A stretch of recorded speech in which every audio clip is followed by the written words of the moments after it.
不上交工资卡，你就给我滚！换了锁，看你还怎么进这房。年薪80万，被婆婆锁在门外，你就忍忍吧。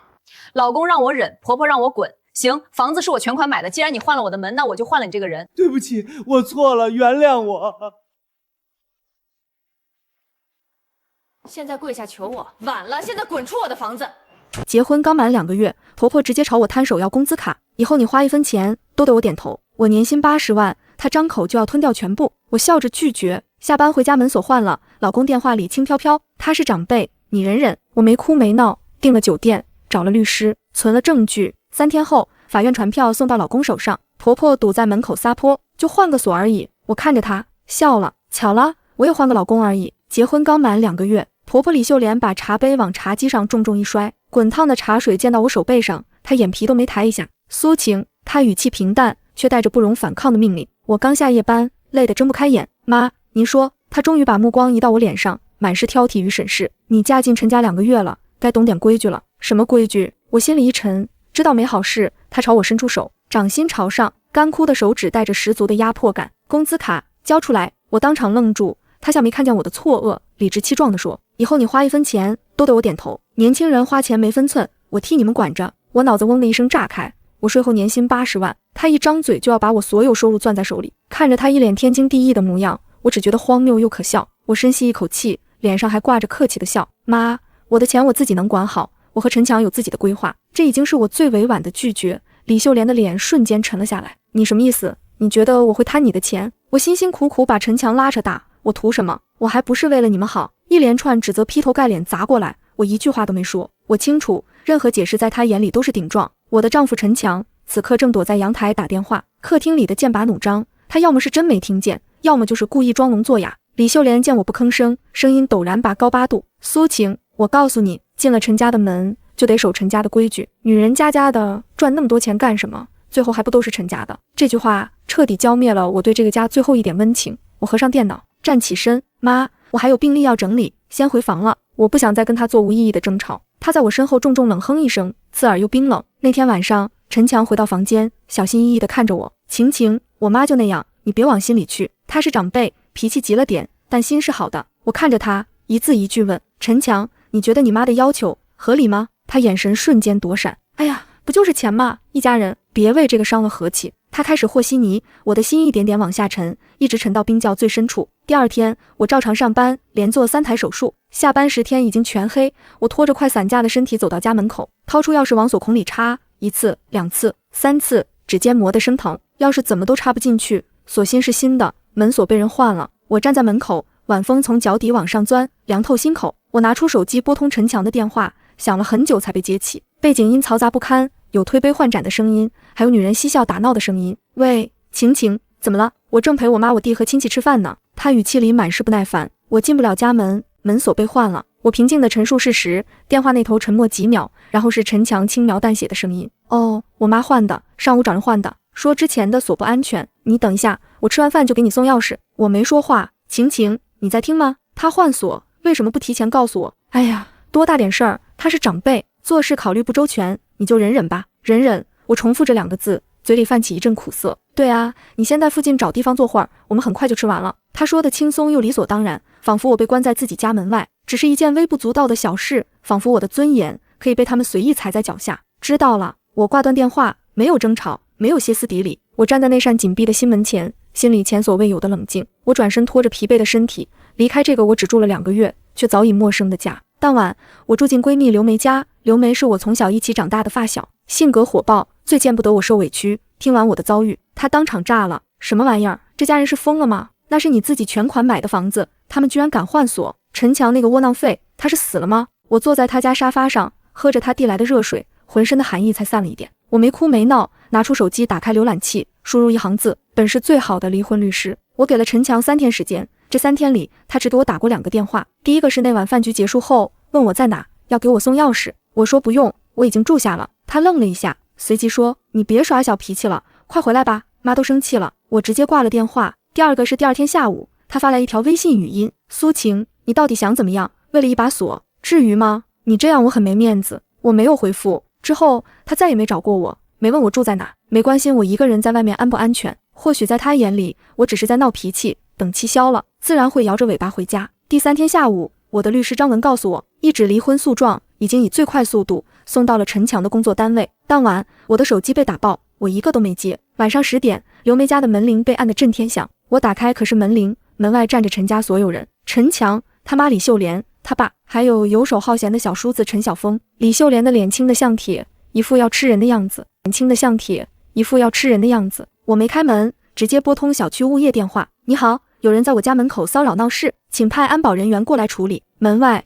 李秀莲开始疯狂砸门。苏晴，你给我滚出来！你这个不要脸的女人，你有什么脸告我们家陈强离婚？我就换个锁，你至于吗？她的声音尖利刺耳，穿透厚重的房门。我走到门边，对着通话器淡淡的开口，声音不大，却足够清晰。你换我家门，我就换你这个人，很公平。门外的叫骂声戛然而止，取而代之的是死一般的寂静。几秒后，陈强的声音带着恳求与惊慌：晴晴，你开门，我们有话好好说，我跟你们没什么好说的。我的声音冷得像冰，所有事情联系我的律师。苏晴，你别给脸不要脸。小叔子陈晓峰尖锐地插嘴：你以为你是什么东西？不过是仗着能赚2个臭钱。我哥当初真是瞎了眼，才会娶你。我没再理会。小区安保赶到，走廊里传来交涉声、争吵声，最后渐渐归于平静，世界终于清静。我关掉可是门铃，倒了一杯红酒，坐在沙发上。3天前，我坐在这里，满心冰冷的愤怒，现在只剩下彻底的平静。我决定离婚的第2天上午，见到了张文，他是律所合伙人，干练冷静，眼神锐利。我把所有事情和盘托出，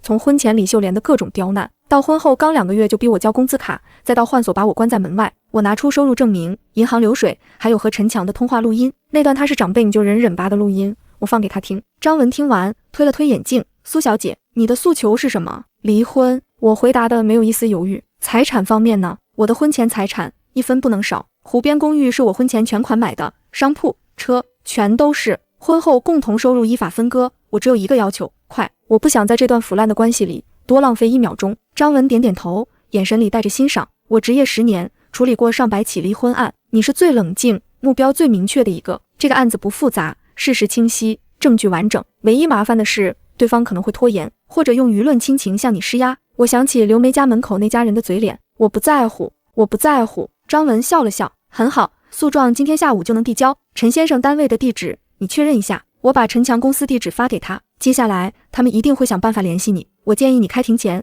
不要和他们有任何私下接触，所有沟通让他们找我，他们会用尽办法让你心软，让你觉得自己小题大做，他们会指责你、辱骂你，甚至威胁你。你要做的只有无视。我点点头，我明白。离开律所时，阳光正好，我忽然觉得压在心头的巨石被搬开了一角。陈家的第2波攻击来得比我预想的更快。第2天一早，我的手机涌进无数微信消息，陈强的、李秀莲的、陈晓峰的。陈强还在试图讲道理：晴晴，我们才结婚2个月，你别这么冲动。我知道我妈做的不对，我替她向你道歉，行吗？你先撤诉，我们回家好好谈，别让亲戚朋友看笑话。李秀莲则是破口大骂，一长串几10秒的语音，点开全是污言秽语，骂我心肠歹毒、忘恩负义，说他们陈家倒了8辈子血霉，才娶了我这个扫把星。陈晓峰最恶毒，把我的照片发到家族亲戚群，这就是我那个年薪80万的好嫂子，刚进门就要跟我哥离婚，把我们全家告上法庭，真是好大的威风。很快，一堆陌生号码开始给我发短信，内容大同小异，全是劝我大度懂事，两口子床头吵架床尾和，别闹太僵，你一个女人名声要紧啊，陈强那么老实，你可不能欺负他。我面无表情看完所有信息，把截图全部打包发给张文，张文只回了4个字：很好，存证。下午，陈强直接找到我的医院，前台护士打电话上来时，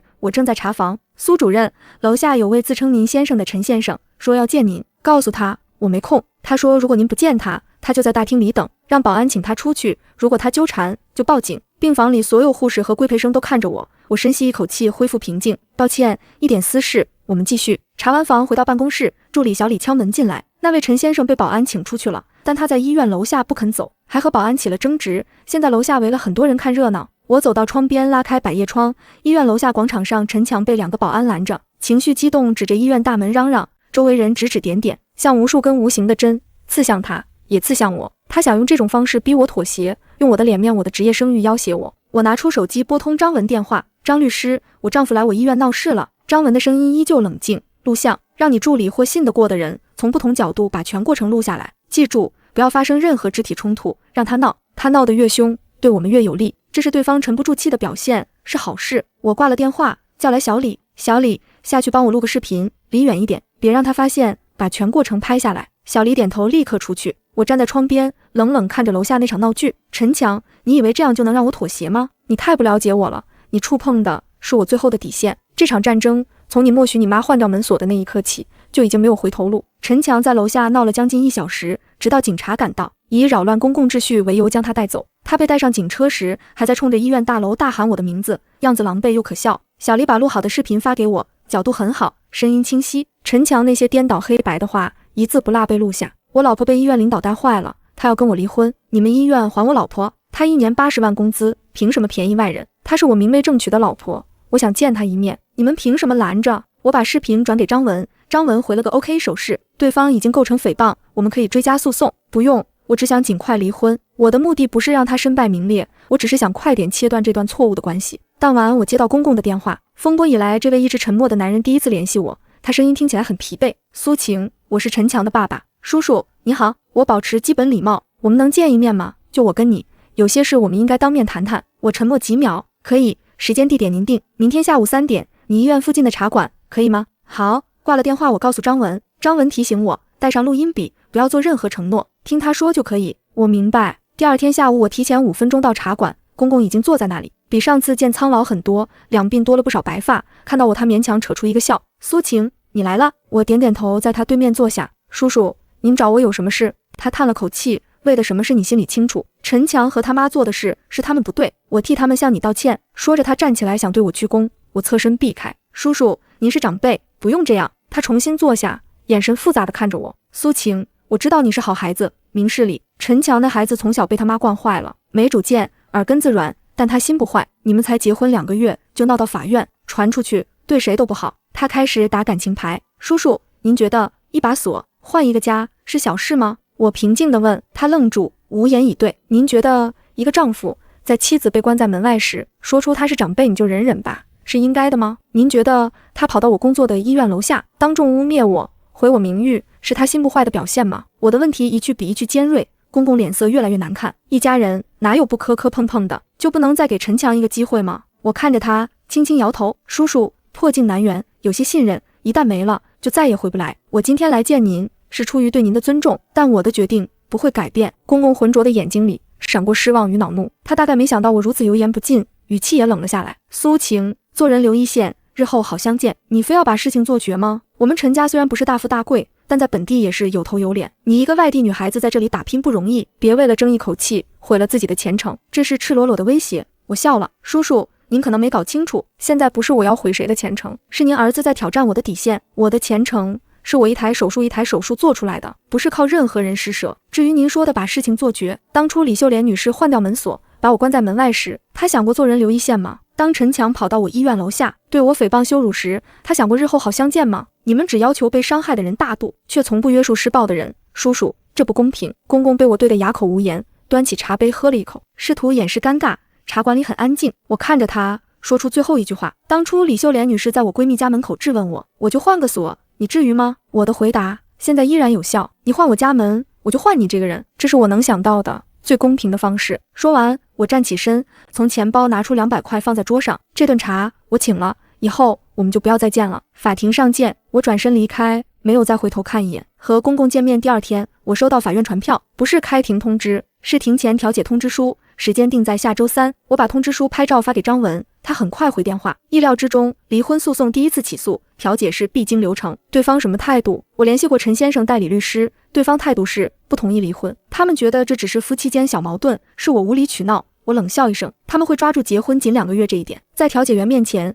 把你塑造成冲动不负责任的形象。无理取闹，他们大概还以为把我逼到绝境，我就会为了面子妥协。苏小姐，下周调解你有2个选择。第一，你本人不到场，全权委托我处理，好处是避免直接接触，不受情绪影响。第二，你和我一起去，我个人建议你选第2种。为什么？因为你需要亲眼看看，你决心离开的是一群什么样的人，你需要亲耳听听，在法律工作者面前，他们是如何颠倒黑白的，这会坚定你离婚的决心，让你未来任何时刻都不会再对这段关系抱有幻想。张文的话像一把手术刀，精准剖开我的内心。他知道我虽然决绝，但内心深处或许还对人性存有微弱期待。他要做的就是亲手帮我掐灭他。好，我跟你一起去。很好，调解那天你什么都不用说，把嘴巴借给我，把耳朵留给自己，你就坐在那里听，然后看他们如何表演。接下来几天风平浪静，陈家人没再来骚扰我，我的生活恢复往日节奏。医院，刘梅家，2点一线，仿佛之前那场风波只是一场噩梦，但我知道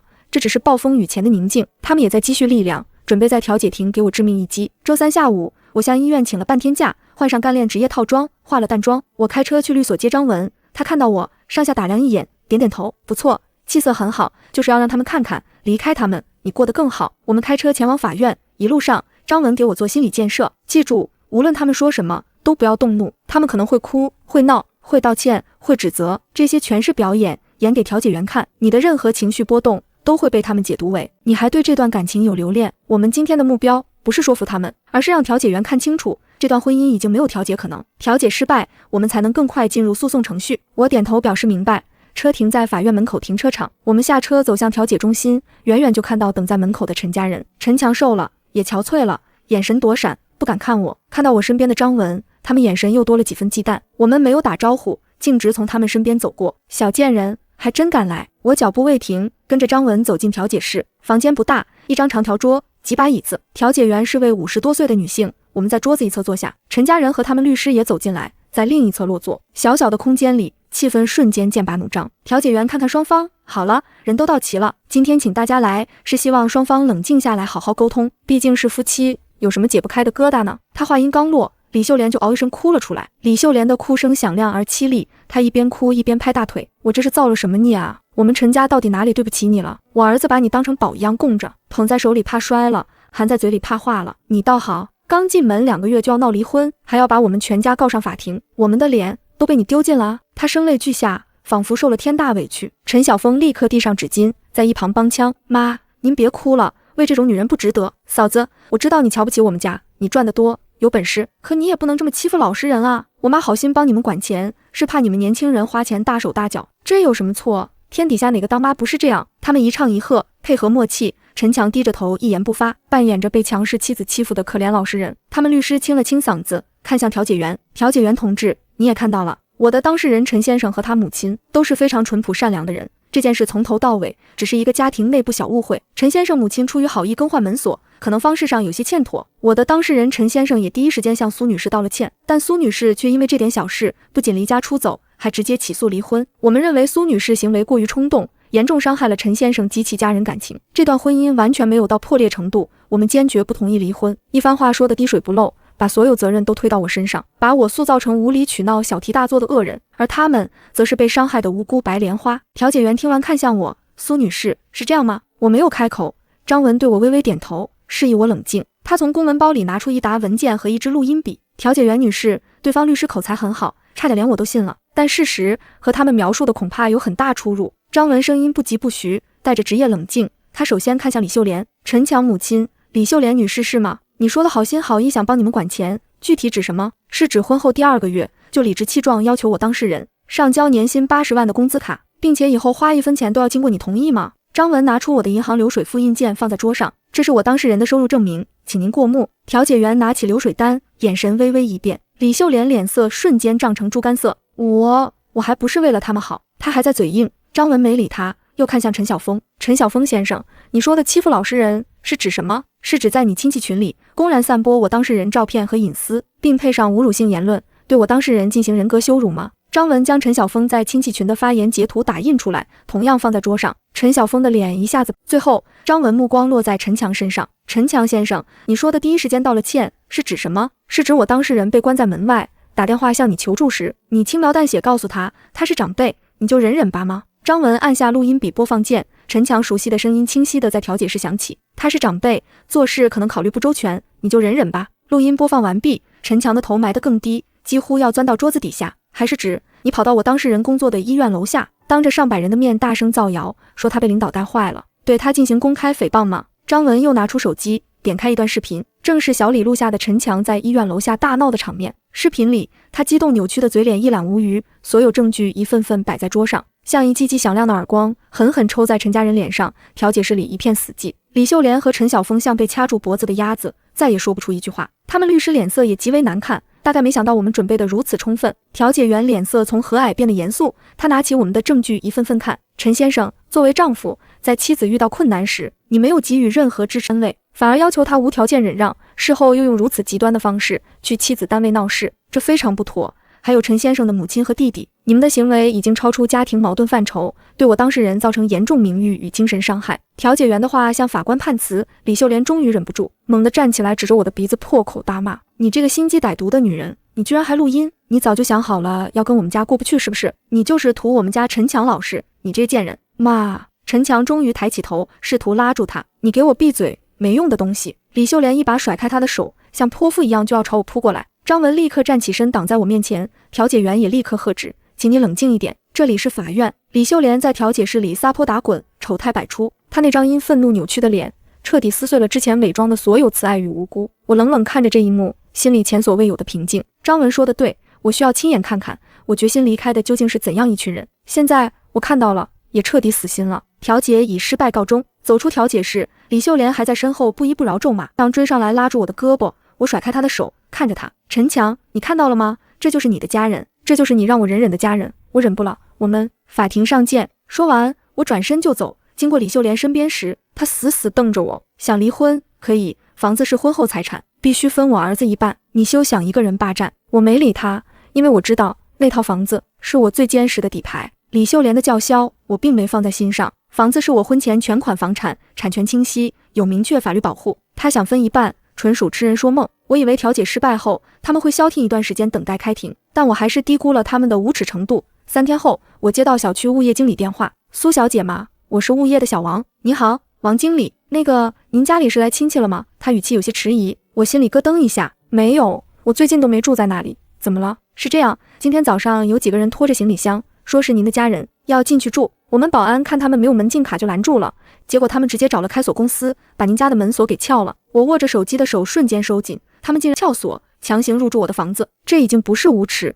这是犯罪。我强迫自己冷静下来。好的，王经理，我知道了，谢谢你及时通知我。挂了电话，我立刻拨通张文手机，用最快速度把事情经过说一遍。电话那头的张文也罕见的沉默几秒，他们这是在逼你，他们知道房子是你的软肋，也是他们唯一的筹码，他们想通过这种方式逼你出面谈判，逼你妥协，放弃一部分财产。我该怎么办？我的声音有些发抖，不是害怕，而是愤怒。苏晴，听我说，现在你绝对不能冲动，你绝对不能自己一个人过去，更不能和他们发生任何正面冲突。他们现在情绪激动，什么事都做得出来，你一旦和他们发生推搡，他们立刻就会躺在地上反咬你一口，说你打人，立刻报警。虽然警察可能还是会定义为家庭纠纷，但我们必须要有出警记录，告诉警察你的私人住宅被非法入侵，财产安全受到威胁。你现在立刻去一趟物业，让他们出具一份书面证明，证明他们撬锁强行入住的事实，然后去调取楼道里所有监控录像，记住，是所有，从他们出现在小区门口到撬锁再到入住的全过程，这些将是他们非法侵占你私人财产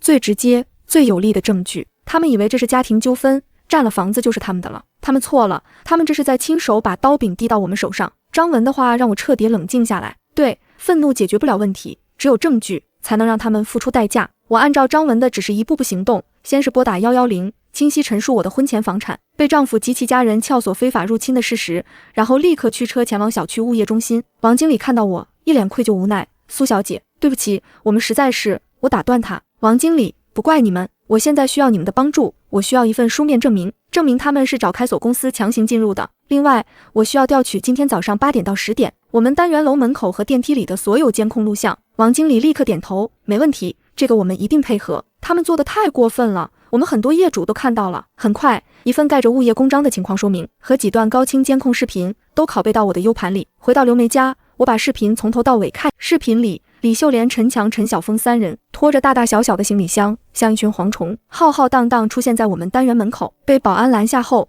李秀莲叉着腰对着监控破口大骂，然后他们熟练打通开锁公司电话，开锁师傅来了。在他们催促下，不到10分钟就撬开我的家门。门开的那一刻，李秀莲和陈晓峰脸上露出胜利者般得意的笑容，他们鱼贯而入，仿佛在占领属于自己的城池。我面无表情看着这一切，然后将所有视频和证明文件加密打包发给张文。做完这一切，我靠在椅子上长长舒了一口气，心中滔天怒火已经转化为冰冷的决心。你们不是想要我的房子吗？那我就让你们知道，鸠占鹊巢是要付出代价的。手机响了，是张文打来的。他声音里带着掩饰不住的冰冷兴奋。苏晴，证据我收到了，完美。他们犯了一个致命的错误，现在轮到我们反击了。我没有立刻回复张文，我走到窗边，看着楼下川流不息的车流，愤怒潮水退去后，留下一片冰冷坚硬的河床。我曾以为婚姻是避风港，却没想到我亲手挑选的这个港湾都是他带来的。陈家人就像一群贪婪的秃鹫，觊觎我的财产，践踏我的尊严，如今更是要侵占我最后的栖身之所。他们以为我会哭，会闹，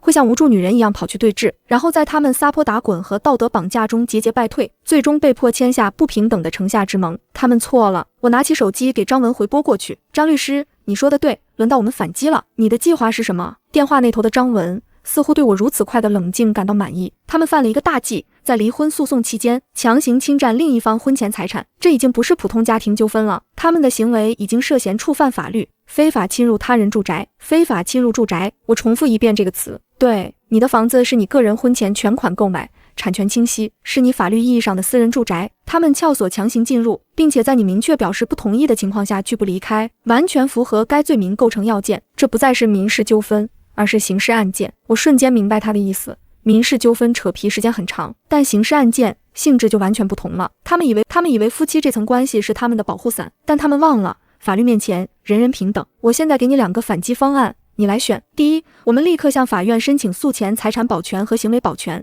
要求他们立刻搬离你的住宅，同时提起另一项民事诉讼，告他们侵权，要求赔偿门锁损失以及你这段时间住外面的全部费用。这个方案稳妥，但周期较长。第2个方案呢？第2个方案更直接，也更狠。我们拿着物业证明和监控视频，直接去公安局报案，告他们非法侵入住宅。一旦警方立案，他们面临的就不仅仅是搬出去那么简单，他们可能会被拘留，甚至留下案底。一个刑事案底意味着什么？你应该清楚。对陈强的工作，对他弟弟陈晓峰未来找工作、结婚，甚至对整个家庭声誉，都将是毁灭性打击。我沉默了，我不是嗜血的人，从没想过把事情做得这么绝，但是他们一步步把我逼到悬崖边上。我想起李秀莲在调解室扭曲的脸，想起陈晓峰在亲戚群对我的恶毒羞辱，想起陈强在我医院楼下颠倒黑白的表演，想起他们像占领者一样撬开我家门时得意的笑，我的心一点点变硬。我选第2个。张律师，我不想再跟他们有任何牵扯，我要用最快最有效的方式解决问题，我要让他们知道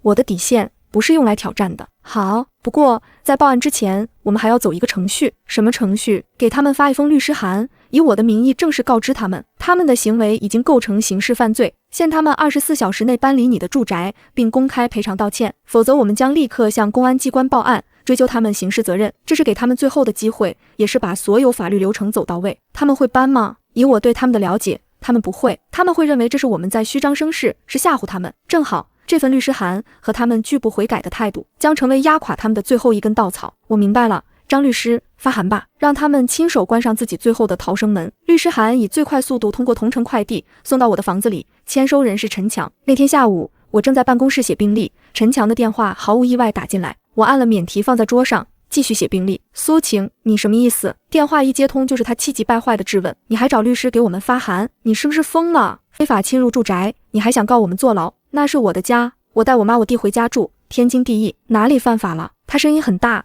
隔着电话都能感觉到唾沫星子。我没有说话，静静听着他表演。见我没反应，他又换了一种语气开始指责，你就这么容不下我家里人吗？我们才分开几天，你就这么着急把他们赶出去？他们是我的亲人，也是你的亲人，你就不能看在我的面子上大度一点吗？我终于开口，声音冷得像冰。大度？陈强撬我门锁，占我房子的时候，你们怎么不大度一点？我辛辛苦苦赚钱买的房子，凭什么要给你们这群强盗住？你说话别那么难听。他被我噎了一下，恼羞成怒。什么叫强盗？我们是一家人。那套房子虽然是你婚前买的，但我们已经结婚了，那就是我们的共同财产。我妈说了，离婚可以，房子必须分我一半。现在让我妈和我弟住进去，是便宜你了。我简直要被他的无耻气笑。陈强，看来你的律师不太专业，他没告诉你婚前全款房产属于个人财产，离婚时另一方无权分割吗？他显然没料到我会这么说，一时语塞。电话那头传来李秀莲尖利的声音，别跟他废话，把电话给我。很快电话到了李秀莲手里。苏晴，你这个不要脸的女人，你别以为找个律师就能吓唬住我们。我告诉你，这房子我儿子住定了，我也住定了，有本事你就让警察来抓我，我倒要看看警察是帮你这个外人，还是帮我们本地人。还有你那个破律师函，我已经给你撕了，24小时，我告诉你，24年你也别想把我们赶出去。这个家现在是我说了算。说完，他啪一声挂断电话。我听着手机里的忙音，脸上没有任何表情。很好，这通电话我全程录音，他们狂妄的叫嚣，他们拒不悔改的态度都成了新的证据。我把录音文件发给张文，配上文字，他们拒绝了最后的机会。张文回得很快，意料之中。24小时后，我们准时报案。当天晚上，小叔子陈晓峰又开始作妖。他在本地社交论坛发了一个帖子，帖子里他把我塑造成心机深沉、拜金恶毒的女人，说我当初看中他哥老实，骗他结婚，婚后立刻暴露真面目，不仅不孝顺公婆，还嫌弃他们家穷，如今更是为了离婚多分财产，不惜伪造证据，用刑事罪名诬告他们。他还配上几张照片，有我家房门照片，有李秀莲坐在沙发上抹眼泪的照片，还有陈强憔悴的侧脸照。他文笔不错，把一个受尽委屈的家庭描绘得活灵活现。帖子下面很快聚集一批不明真相的吃瓜群众，这女的也太狠了吧，一日夫妻百日恩啊，就是再怎么说也是一家人，怎么能动不动报警呢？我早就说了，娶老婆不能娶太有钱的，不然家里都得听她的。支持楼主把这个恶毒女人的信息曝光出来，让她社死。陈晓峰在评论区和网友积极互动，引导舆论。我的一个同事看到帖子，截图发给我，苏主任，这是你吗？我看着那些不堪入目的评论，手指冰冷。他们不仅要占我的房子，还要毁了我的名声。我把帖子链接转发给张文，张律师，舆论战开始了。张文的回复永远镇定，别慌，让他闹得越大越好。网络不是法外之地，他发的每一个字都将成为呈堂证供。我们先不去回应，让子弹再飞一会儿。他现在跳得越高，将来就会摔得越惨。明天上午9点，我们准时去公安局，到时候事实会给所有人一个响亮的耳光。第二天上午9点整，我和张文还有律所2名助理准时出现在市公安局报案大厅。我们准备的材料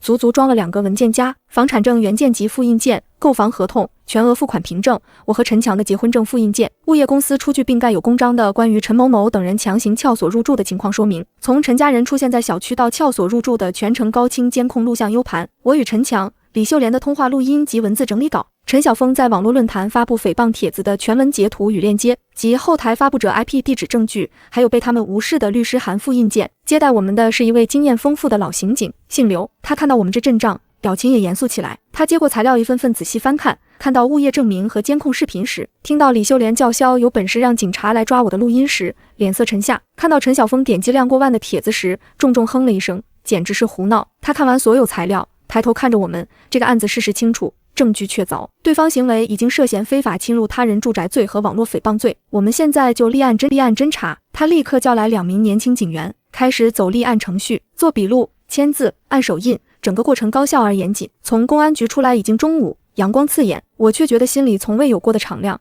张文看着我笑了笑，怎么样，感觉不错吧？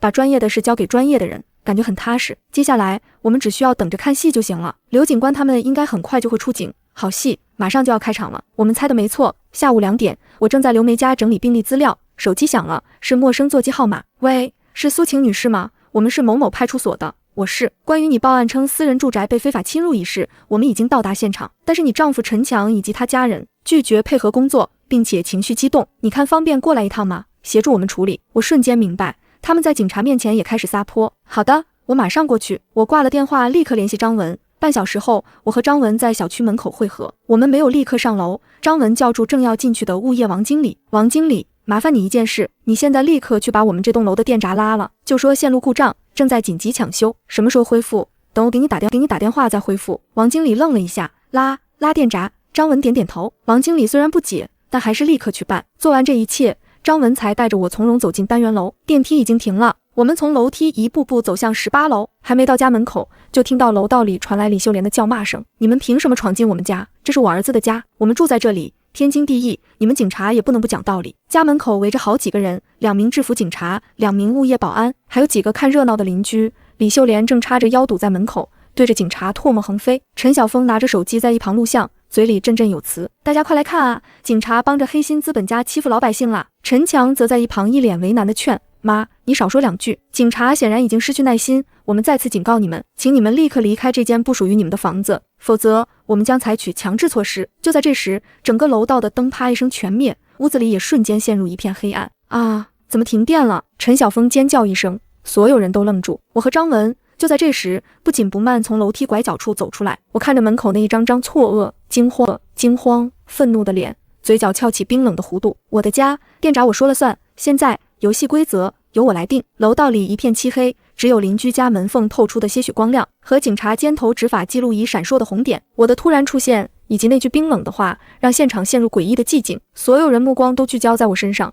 最先反应过来的是李秀莲。黑暗似乎给了她新的勇气，也放大了她的尖酸刻薄。苏晴，你这个贱人，是你把电停了，你安的什么心？这么热的天，你想热死我们吗？哥，你看他就是故意的，他要折磨我们。陈强看着我，眼神复杂，有愤怒，有不解，还有我看不懂的恐惧。我没有理会他们的叫嚣，走到2位警察面前，微微颔首。警察同志，辛苦你们了，我是这套房子的业主苏晴。带头警察点点头，显然已经从报案材料知道我的身份。苏女士，我们已经向他们出示你的房产证明，并明确告知他们行为已经违法，但他们拒不配合。他语气里满是无奈。我转向堵在门口的李秀莲，现在我以业主身份正式通知你们，立刻马上从我的房子里滚出去，否则后果自负。我的声音不大，却在死寂的楼道里清晰传到每个人耳朵里。李秀莲朝我脚边啐了一口，我呸，这是我儿子的家，该滚的是你。你以为停个电就能吓唬住我们？没门，我们今天就不走了，看你能把我们怎么样。他摆出死猪不怕开水烫的架势，旁边陈晓峰甚至挑衅地对我扬了扬下巴。我笑了，转向张文。张文心领神会，从公文包里拿出几份文件递给警察。警察同志，这是我们刚刚拿到的法院出具的行为保全裁定书。裁定书明确要求被申请人陈强、李秀莲、陈晓峰3人立即停止对我当事人苏晴女士私人住宅的侵占行为。这份裁定书具有法律强制执行力，如果他们拒不执行，你们完全有权利对他们采取强制措施。警察接过裁定书，用手电筒照着仔细看了看，然后点点头。这是张文留的后手。我们去公安局报案的同时，他让助理去法院递交紧急行为保全申请。现在裁定书下来了，我现在最后一次警告你们，法院裁定书已经下来了，你们行为已经不仅仅是违法，更是藐视法庭，立刻收拾东西离开，否则我们将以妨碍公务罪将你们强制带离。听到藐视法庭和妨碍公务这2个词，陈强脸色瞬间变得惨白。他是欺软怕硬的人，在医院楼下闹事，是因为他觉得我不敢把他怎么样，但面对真正的国家暴力机关，他怂了。他拉了拉李秀莲衣袖，妈，要不我们还是先走吧。走？凭什么走？李秀莲一把甩开他的手，彻底疯了。我今天就死在这里，我看谁敢动我。没天理了啊，儿媳妇把婆婆往死里逼啊，警察打人了啊，大家快来看啊。陈晓峰也立刻跟着坐在地上，抱着李秀莲一起哭。几个邻居探头探脑，对着我们指指点点。警察脸色变得极为难看，他们最头疼的就是遇到这种胡搅蛮缠的老人。就在这时，张文不紧不慢地开口，他的声音像一把锋利的冰锥，刺破李秀莲的哭嚎。李秀莲女士，我提醒您一句，根据我们掌握的证据，您名下有一份价值不菲的养老保险和一笔20万的定期存款。您儿子陈强在事业单位上班，前途无量。您儿子陈晓峰马上就要结婚，女方家要求必须是体制内工作，无案底。如果你们因为今天妨碍公务行为被处以行政拘留，那么这个案底将会跟随你们一辈子。它会影响陈先生在单位的晋升，甚至可能被开除公职。它会让陈晓峰先生永远过不了正审，女方家绝对不会同意这门婚事。至于您的养老金，我相信相关部门也会重新评估一个有案底的人是否还有资格享受某些社会福利。张文每一句话都像一颗精准的子弹，射向他们的要害。哭声戛然而止，李秀莲和陈晓峰像被施了定身法一样僵在原地。他们可以不要脸，但他们不能不要钱，不要工作，不要前途，不要陈晓峰的婚事，这些才是他们真正的命根子。陈强的身体开始不受控制的颤抖，他看着我，眼神里第一次露出真正的恐惧。他大概从来没想过，我这个在他眼里一直隐忍顺从的妻子，反击起来会如此快、准、狠，直击心脏。楼道里再次陷入死寂，警察抓住这个时机，再次厉声喝道：“给你们5分钟时间，立刻出来！”这一次，没有人再敢反抗。陈强第一个从地上爬起来，连滚爬进屋里，开始收拾东西。陈晓峰也白着脸跟着站起来，只有李秀莲还瘫坐在地上，面如死灰，眼神呆滞。他大概想不明白事情怎么会发展到这个地步，他以为稳操胜券的一场家庭战争，怎么突然之间就让他输得一败涂地。5分钟后，陈家人拖着行李箱灰溜溜从我的房子里走出来，狼狈的像3只斗败的公鸡。经过我身边时，他们甚至不敢抬头看我一眼。我看着他们，内心没有波澜。警察对他们进行最后口头警告，然后收队离开。邻居们也识趣地关上门，楼道里只剩下我们4个人，还有一地狼藉。张文走到我身边，拍了拍我的肩膀：“走吧，进去看看。”我点点头，深吸一口气，走向那扇被撬开的门。属于我的战争上半场结束了。我推开门，一股混杂着外卖、汗味和廉价香水的味道扑面而来。客厅的灯打不开，借着手机光，我看到满地狼藉，沙发上堆满他们的衣服，茶几上扔着吃剩的泡面桶和零食包装袋，地板上还有几处黏糊糊的污渍。我婚前精心挑选的装饰画被取下来扔在角落，墙上挂上一幅巨大、装裱俗气的家和万事兴十字绣，那是李秀莲的杰作。我的书房被改成陈晓峰的卧室，我的专业书籍和病历资料被胡乱塞进纸箱扔在阳台，书桌上摆满他的游戏机、手办和乱七八糟杂物。主卧室更是惨不忍睹，我最喜欢的真丝床品被换成刺眼的红配绿4件套，衣帽间里我的衣服被挤到一边，挂满李秀莲和陈晓峰花花绿绿的衣服。我的梳妆台上甚至还放着陈强抽过的烟头。短短3天，他们就把我干净、整洁、充满个人风格的家变成乌烟瘴气的垃圾场。他们不是来住的，他们是来占领的，是用他们的方式抹去我存在过的一切痕迹。我站在客厅中央，气得浑身发抖。张文走到我身边，递给我一副一次性手套和口罩。别生气，现在我们要做一件更重要的事情。什么事？搜集证据。他们以为人走了就没事了，但他们留下的这些垃圾，恰恰是他们鸠占鹊巢的最好证明。拍照、录像，把每一个细节都记录下来。他们对你房产造成的任何一点损坏，我们都要让他们10倍、100倍的赔偿回来。我立刻明白他的意思，戴上手套和口罩，打开手机录像功能，从客厅到卧室，从书房到厨房，我把每一个角落的脏乱都清晰记录下来。张文则在一旁像专业刑事勘探员一样指导我，注意沙发上的污渍，给个特写，还有墙上那个挂钩痕迹，那是你原来的话留下的。阳台上那个纸箱，拍一下里面的资料，证明那是你的私人物品。衣帽间，把他们的衣服和你的衣服放在一起拍，形成对比。我们花了将近1小时才把整个犯罪现场勘察完毕。做完这一切，我感觉快要虚脱，不是身体上的累，是心累。好了，我们走吧，这里暂时不要动。我已经联系专业公证人员，明天上午他们会过来对现场进行公证取证，到时候这些视频和照片都会成为具有法律效力的公证文件，开庭时呈交给法官。门锁怎么办？我已经叫了开锁公司，他们马上就到，换一把最好的智能锁，除了你谁也别想再进来。我们离开房子，在楼下等了10几分钟，开锁公司师傅就到了，是上次那个师傅。他看到我一脸尴尬，真是不好意思啊，大姐，上次他们说是夫妻吵架，我才不怪你，这次麻烦你给我换一把最安全的锁。好嘞，您就瞧好吧，换锁过程很快，新锁是最新款指纹密码锁，科技感十足。我录入我的指纹，随着滴一声，门开了，我站在门口，却一步也不想再踏进去。张律师，谢谢你，我由衷地对他说，如果没有你，我可能真的会崩溃，这是我的工作，而且我很高兴看到你比我想象的更坚强。接下来有什么打算？这个房子我暂时不想住了，看着里面一片狼藉，我只觉得恶心。我打算请家政公司把这里彻底清理消毒一遍，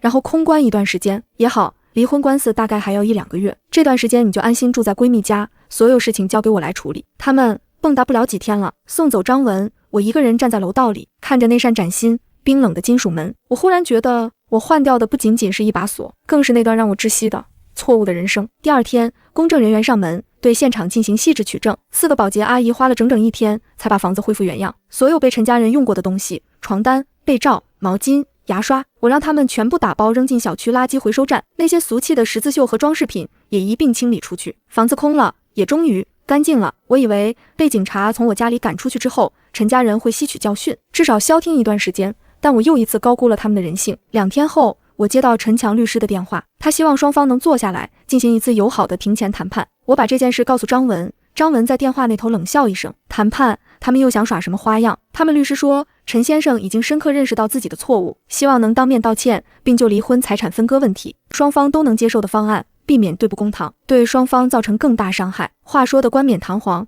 张文一针见血，他们这是缓兵之计，眼看刑事立案的刀已经架在脖子上，他们怕了，想通过谈判稳住我们，让我们撤销刑事报案，同时也想最后一次试探你的底线，看能不能从你身上再撕下一块肉来。那我还要去吗？去，为什么不去？我们正好也想看看他们准备了什么样的新剧本，而且有些话必须当面说清楚，让他们彻底死心。时间、地点我们来定，把主动权牢牢握在自己手里。谈判地点定在张文的律所会议室，绝对中立，且能给我足够安全感的环境。时间是周五下午。那天我提前结束工作，和张文在会议室等待。陈强和他律师准时到达。这一次李秀莲和陈晓峰没有来，大概是他们律师也觉得那2个人是谈判桌上的负资产。陈强看起来比上次在法院更加憔悴，眼窝深陷，胡子拉碴，西装也皱巴巴的。他看到我，嘴唇动了动，想说什么，最终还是没开口。他律师，那个姓王的精明中年男人，主动伸出手，张律师，久仰。张文与他握了握手，客套而疏离。王律师，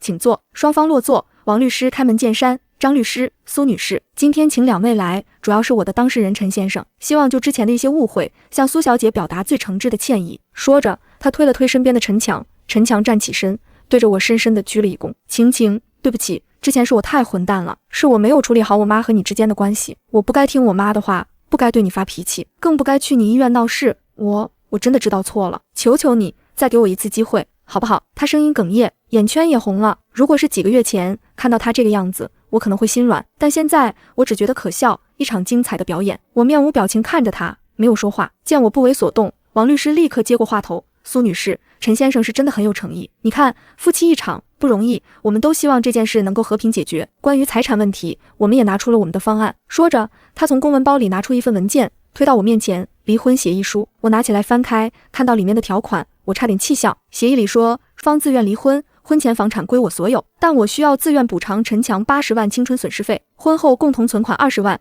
平分，1人10万。协议签订后，我必须立刻去公安局撤销对陈强及其家人的刑事报案，并且对外发表声明，澄清之前一切都只是误会。80万青春损失费，还要我为他们犯下的罪行澄清背书。我把协议书啪一声合上，扔回桌子中央。王律师，你是在跟我开玩笑吗？王律师推了推眼镜，一脸正色。苏女士，这不是玩笑，我们认为这个方案已经充分考虑到双方利益和感情。陈先生在这段婚姻中也付出了真挚的感情，80万的补偿并不过分，而且撤销刑事报案对你对陈先生都是好事。毕竟一日夫妻百日恩，没必要真的把事情做绝，让他留下案底，毁了他一辈子，不是吗？他还在用那套为你好的说辞对我进行道德绑架。我没理他，看着陈强，陈强眼神躲闪，不敢看我。陈强，这也是你的意思？晴晴，80万是有点多，我们可以再商量。但撤案的事，你看我妈年纪大了，我弟马上要结婚，他们真的不能有案底，所以你们的道歉是假的。你们的目的从始至终就只有2个：一，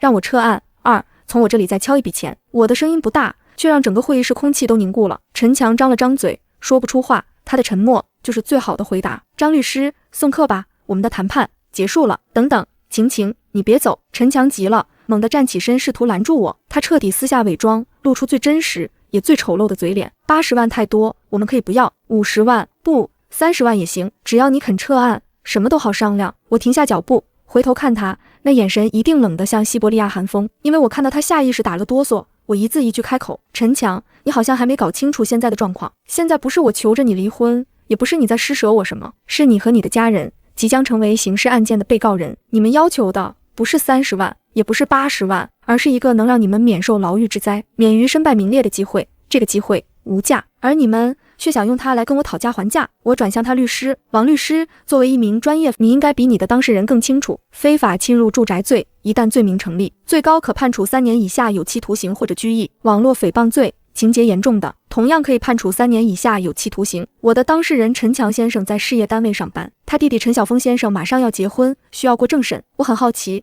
如果他们2位都背上刑事案底，他们的人生会发生怎样有趣的变化？王律师脸色变得非常难看，镜片后的眼睛里闪过慌乱。他知道我说的每一个字都不是危言耸听。王律师，忘了告诉你，关于陈晓峰先生在网络上发布的诽谤帖子，我们已经做了证据保全，并向法院提起名誉侵权诉讼。同时，我们也已经将所有证据打包递交给了他未婚妻家所在的单位。我相信任何一个家庭对于未来亲家的人品都是非常重视的。你们，王律师彻底坐不住了。他没想到我们的反击如此迅速，且招招致命。陈强更是面如死灰，身体摇摇欲坠。他大概从来没想过，一场他以为的家庭内部矛盾会演变成一场足以毁灭他和家人前途的战争。我看着他，说出我的条件，也是我最后的通牒。想让我撤销刑事报案，可以，我也可以不起诉陈晓峰的名誉侵权，甚至我还可以帮他跟他未婚妻家解释。陈强眼睛里瞬间燃起希望。真的吗？晴晴，你真的愿意？我愿意，但你们必须答应我3个条件。你说，别说3个，30个都行。他急切地说。我伸出一根手指。第一，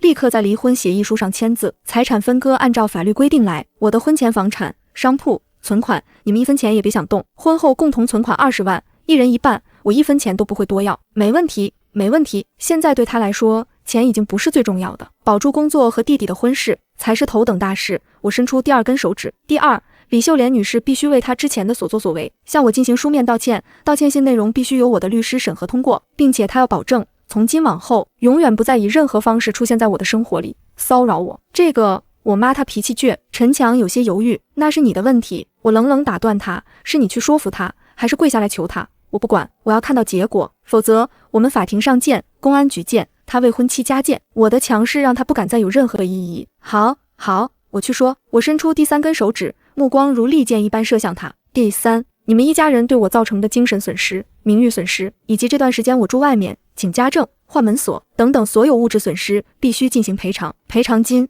30万，1分都不能少。什么？30万？你怎么不去抢？这不可能，我们家哪有那么多钱？有没有钱不是我该关心的问题。张律师已经查得很清楚，你母亲名下有20万存款，你工作这些年加上公积金，至少也有10万积蓄，30万正好，这是你们为自己的愚蠢和狂妄必须付出的代价。陈强，我不是在跟你商量，我是在通知你，给你3天时间，3天后带着签好字的离婚协议、你母亲的道歉信和30万的转账凭证来这里找我的律师，3样东西少一样，我们都将立刻推进所有法律程序，到时候你们失去的就绝不仅仅是30万了。说完，我不再看他，转身头也不回地走出会议室。我知道这场战争我赢了，赢得干脆利落。走出律所的那一刻，阳光洒在身上，暖意驱散了所有阴霾。离婚协议、道歉信与赔偿金悉数到位，那段荒唐的婚姻彻底落幕。我回到焕然一新的家，换掉的不仅是门锁，更是糟糕的过往。往后我依旧守着手术室的灯光，靠自己撑起安稳人生，独立清醒，